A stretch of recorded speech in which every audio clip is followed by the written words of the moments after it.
This episode of SESSLERS Something is brought to you by Slim Jim. Okay, just so you know, today's holiday. If you're seeing this the day it goes up, I'm actually not in the office. This was taped on a Friday. Ooh, wormhole. Also, I'm about to head to New York to see what Sony is going to announce. I've already kind of talked about that, but with the sense that we're on the cusp of the next generation, I wanted to talk about some of the things I dream of seeing happen in this next generation. It's almost kind of like my little gripey list of things that happens in games, but I've been playing so many more lately since I've been here at Rev 3 that these matters have been standing out. So, number one, okay, the collision required to be able to pick an object up off of the ground in a game, this has got to be fixed. Okay, every time like I see the weapon that I want, but I have to kind of stand right around it in this very particular way to be able to get the icon to come up, then I have to hold it down, then I realize I was holding the wrong weapon, that I had to give up, and then I'm running around again. Think for a second, if the camera could pull back, what a pathetic display of incompetence that would look like out there on the battlefield. There's got to be something a little more elegant. My idea, and granted, I'm not a designer, so don't get me wrong, is that you can walk over it and you have an option for like 20 seconds that's up on screen for you to select that weapon and then remove whichever one you want from your inventory. This idea that in the heat of a battle, when some of the cool parts is that you can pick up a weapon and attack someone with it, it's made into such an arduous task that you just wait until everybody's dead and then go around looking for your loot.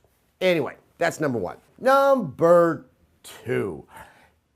Okay, there's something that happens to me all the time in shooters, and maybe it's me, maybe I completely suck, but I should be able to walk over certain objects and not just get caught up on the geometry all the time. We have these beautifully designed levels that give these spaces that look like they're lived in or they were once lived in and now they've been burned up and they're all destroyed and everything. But there are these knickknacks and doodads and wabajibis that are hanging around. And sometimes I'm trying to move around or sneak or run to someone to shoot them or run away. And I get stuck on these things. It drives me completely crazy. I have no idea if there's a solution for this. Also, the whole backing up thing, I almost think that we should be able to fall over objects that you run into rather than just kind of stand there trying to figure out how you've organized yourself there. Yeah, we need to have gameplay that actually matches up with the wonderful geometry that we're now seeing in games. All right, number three, load times. I hate them.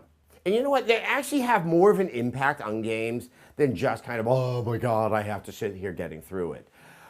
It really does seem to undermine experimentation.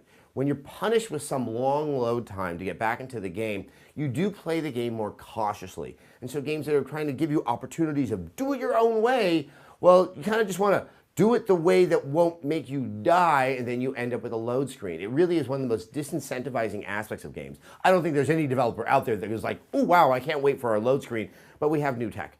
And if that new tech allows for things to just be streamed in and we don't deal with our loads, oh, that'd be so nice.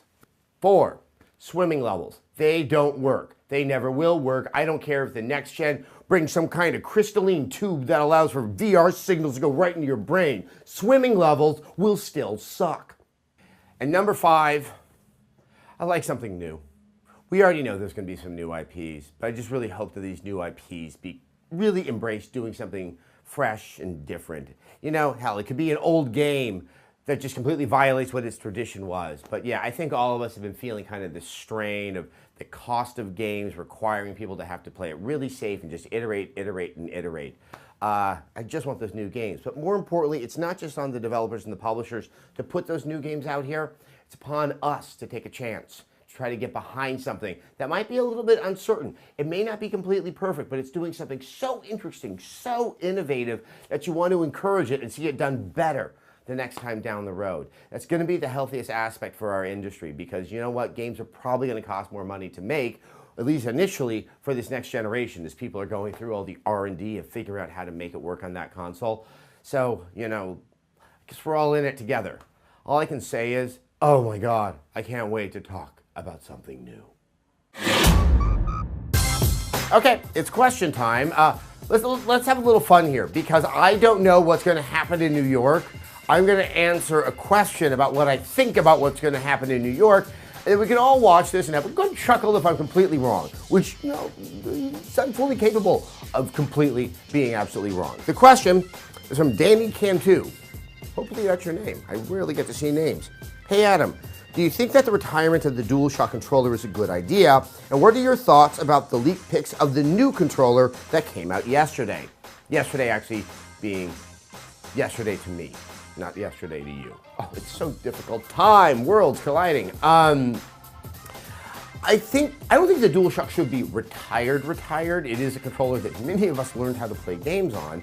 At the same time, I've never been a huge fan of the PS3 controller because it's so light, and I like something that's a little bit more heft. And yes, I lean a little bit more towards the 360 controller because I'm not a big fan of the sticks that are on the same plane. Having said that, that is a matter of personal preference. I don't think there's something fundamentally flawed with the DualShock controller. Now, looking at the leaked pics, that already seems to be dealing with that sense of heft. It looks like it's heavier. Maybe it is a prototype, or it's what's only being used with the dev kits, but it looks like it has a little bit more girth, something grabbable. I also have to say, if that's what it is, I like the idea that the touch area is so small.